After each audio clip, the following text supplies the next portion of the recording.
எலியும் பூனையும் மரத்தடியில் அமர்ந்து பேசிக் கொள்கின்றன. எலியும் பூனையும் நண்பர்களா? ஆமா, அவங்களுக்குள்ள ஒரு ஒப்பந்தம். நான் சாப்பிட மாட்டேன், எனக்கு ஆபத்து வந்தா நீ என்ன காப்பாற்றணும். ஒரு நாள் பூனையை காணவில்லை. எலி காடு முழுக்க தேடுகிறது. மதியமாகிவிட்டது, வெயில் அதிகமாக இருக்கிறது. எலிக்குட்டி, ஏமா ரொம்ப வருத்தமா இருக்க? தாய், எலி, காலையிலிருந்து பூனை மாமாவை காணும்டா, போய் தேடணும். காட்டின் எல்லையில் ஒரு வேடம் விரித்த வலையில் பூனை சிக்கிக் கொண்டு தவிக்கிறது. பூனை, எப்ப சாமி வந்தியா? காலை 5 மணியிலிருந்து சிக்கிட்டு இருக்கேன். சாப்பாடு இல்ல, தண்ணி இல்ல, என்னை காப்பாத்து. பூனையின் பரிதாபமான மியாவ் சத்தம் மற்றும் வேடன் வரும் தூரத்து காலடி சத்தம். தாய் எலி வலையை கடிக்கத் தொடங்குகிறது. ஆனால் மிக மெதுவாக செய்கிறது. எலிக்குட்டி ஆச்சரியமாக பார்க்கிறது. சீக்கிரம் பண்ணு, என்ன உனக்கு? தாய் எலி எலிக்குட்டியிடம் கண்ணாலேயே சிக்னல் கொடுத்து, நீ ஒன்றும் செய்ய வேண்டாம், அமைதியாக இரு. வேடன் மிக அருகில் வந்து விடுகிறான். அவனது காலடி சத்தத்தில் மண் அதிர்கிறது. அந்த நொடியில் தாய் எலி சரேல் என ஒரே கடியில் வலையை அறுக்கிறது. பூனை தப்பித்து ஓடுகிறது. எலிகள் இரண்டும் வலைக்குள் நுழைகின்றன.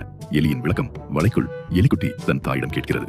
எலிக்குட்டி, ஏமா இவ்வளவு நேரம் மெதுவாக கடித்தாய்? முன்பே தப்பித்திருக்கலாமே.